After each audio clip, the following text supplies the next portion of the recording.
গরমে আইসক্রিম খাওয়ার মজাটাই আলাদা। ওই মোটা, এখানে কি করছিস? ওই দিকে তাকিয়ে দেখ। চল মেয়েটার কাছে যাওয়া যাক। হ্যাঁ চল। এই মেয়ে, কোথায় যাচ্ছিস? চল আমার সাথে। না আমি যাবো না, ছেড়ে দাও আমাকে। ওই দাঁড়া, একা পেয়ে মেয়েদেরকে বিরক্ত করছিস? দাঁড়া, মজা দেখাচ্ছি তোকে।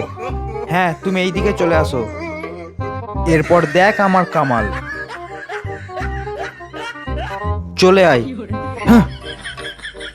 ভাই সাবধানে। আরে তুই টেনশন নিস না। হে হে, আরে ভাই আমি তো মজা করছিলাম। কি হচ্ছে এখানে? চম্পা ওই দেখ, মারবে বলছে আমাদেরকে। আমাকে বল কি হয়েছে? তুই কি করবি? তাহলে দেখ এবার। ভাগো জলদি।